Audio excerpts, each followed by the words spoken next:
My dear students and audience, Assalamu alaikum. Firstly, I am going to introduce myself. Waliullah Mahesar, Associate Professor of English at Government Degree College, Therhi, District Khairpur.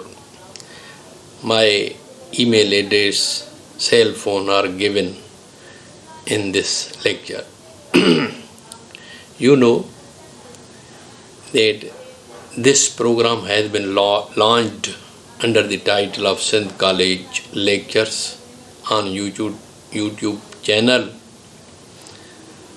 which is a great achievement of College Education Department, Government of Sindh. We have chosen today the topic of the solitary reaper, which has been composed by William Wordsworth, and this poem is included in interclass of English. And I am going to tell you about the poet William Wordsworth. He was born in 1770, died in 1850 in the Lake District, England. He was educated at Hawkshead Grammar School and St. John's College, Cambridge. He is well known as a poet of nature. He is also credited as a romantic poet. He got published his famous lyrical ballads in 1798 in collaboration with Samuel Taylor Coleridge. He is shortly called as S.T. Coleridge. Now I am going to start the poem.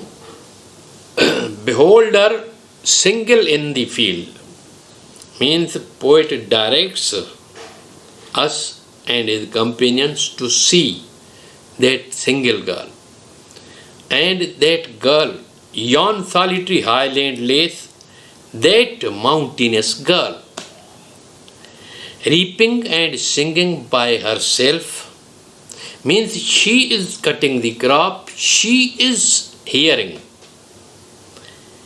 Stop here or gently pause. Poet directs us to stop or pass silently as she may not be disturbed. Alone she cuts and binds the grain. Means at the same time he is cutting the crop and binding the grain, and sings a melancholy strain. Melancholy means sorrowful, strain means melody. Poet again invites our attention. Oh, listen, for the vale profound is overflowing with the sound. That sound of that girl is echoing and overflowing the valley. That powerful sound impresses the poet very much. Now poet compares that sound with two sweet birds. How? No nightingale did ever chaunt more welcome notes to weary bands of travellers in some shady haunt among Arabian saints.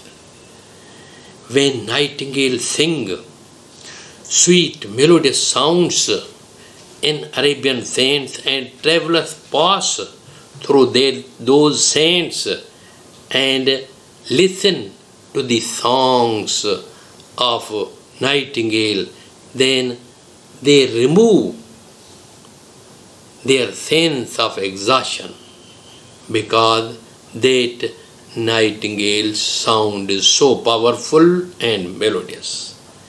He again compares same sound with another sweet bird. A voice so thrilling never was heard in springtime from the cuckoo bird, breaking the silence of the seas among the farthest Hebrides. Hebrides, these are the names of islands.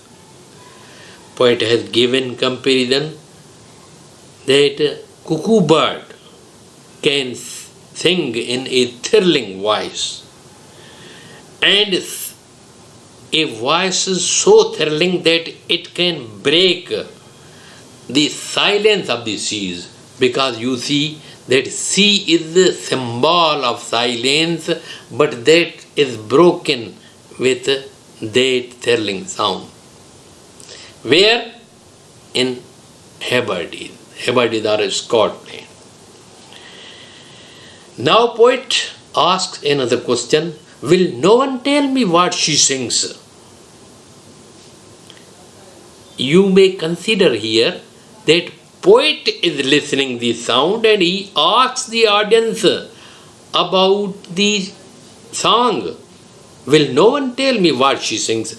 It means he was impressed from melody and sorrow of the song, but he could not understand, could not comprehend the message of the poem. That is why he is asking. And he guesses, perhaps the plaintive numbers follow. Perhaps she is singing sorrowful song. For what? For old, unhappy and far off things. Events which are source of unhappiness and battles long ago. Perhaps she is describing the loss of human beings or relatives in the battles which have been fought long ago. Or is it some more humbly? That is next guess. Perhaps she is singing another humbly, which may carry familiar matter of today, means current affairs. Or it possesses some natural sorrow, calamity, earthquake, rains, floods, loss or pain. Perhaps she is describing the losses of that natural sorrow that has been and may be again. May be again means it may be concluded in aftermath. Whatever the theme the maiden sang, means theme is main subject, maiden, that girl, whatever the girl was singing, as her song could have no ending, means that song was endingless. I saw her, poet says, I saw her singing at her work, means she was singing and working there. And over the sickle bending, sickle means hook, and she was bending over the sickle, means she was standing in this position. Poet describes, I listened motionless and still.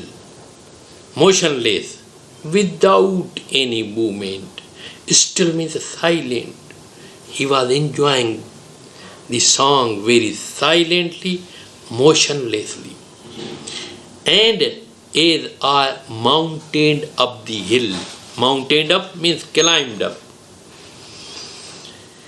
Finally, he left that spot and climbed up the hill. Now, there is appeal of the song. The music in my heart I bore, means music of that girl was carried by the poet. Poet was so impressed that he carried. After that period, poet describes, long after it was heard no more. When the poet left that spot, he was unable to listen the sound. Now, I am going to summarize the thoughts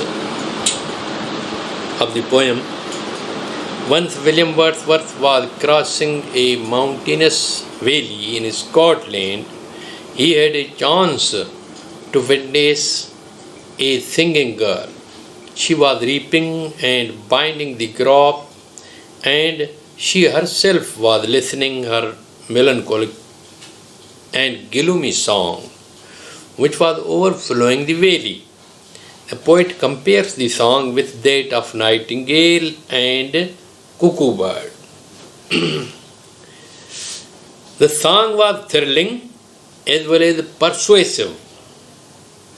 The poet is unable to comprehend the dialect of the song, but he could guess that his song possessed sorrow and grief of battles fought ago.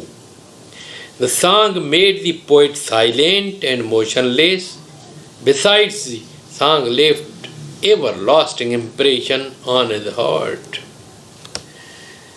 Now, sample questions are given here, which are coming in examination. Who is the solitary reaper? Solitary reaper is a mountainous girl. What is she singing? What is she doing? She is cutting the crop and binding the crop. She is listening and she is singing the song. Number third, the song of girl is compared to. This kind of question can be given in MCQ.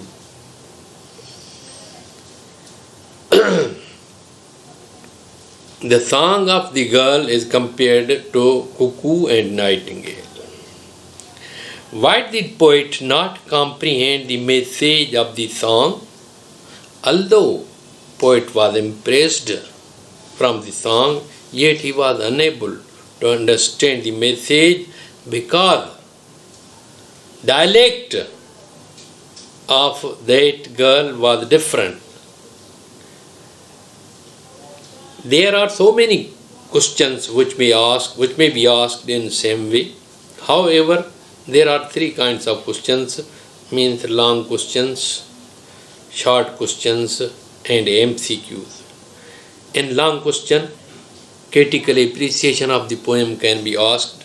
In short questions, these are the samples of short questions, and MCQs I have also given a sample question in third question. Many questions can also be made, and paper setters or examiner can set these questions from this poem.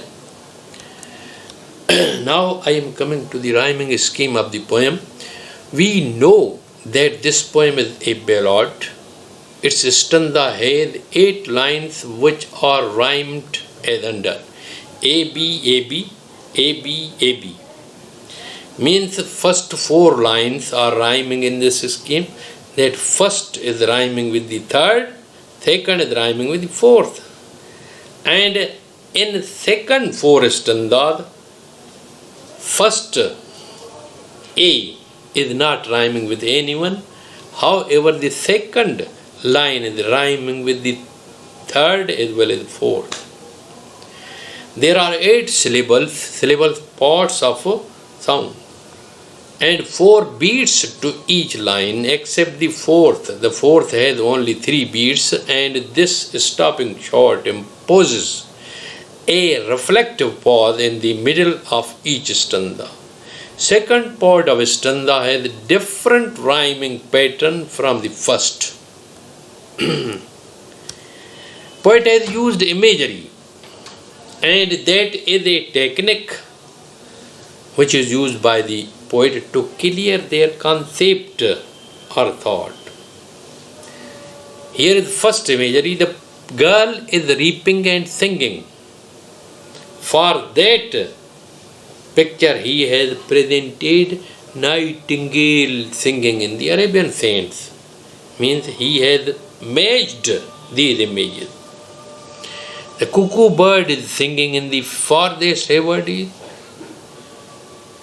Cuckoo is, you may say, silent.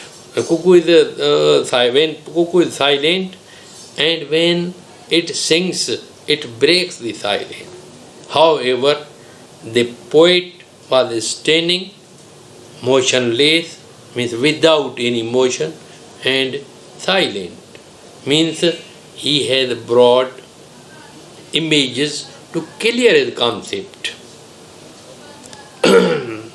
And comparison is the main technique of the poet, in which he can explain and clear his concept about that object which he wants to clear. The song of girl is compared with that of nightingale. The song of girl is compared with that of cuckoo bird. The poet uses this typical comparison to show the readers a scene photographically. The same technique was also used in Lucy Gray. There is also a appealing part of the poem. The following lines of the poem are highly appealing. The music in my heart I bore long after it was heard no more. Thank you very much. The best of luck.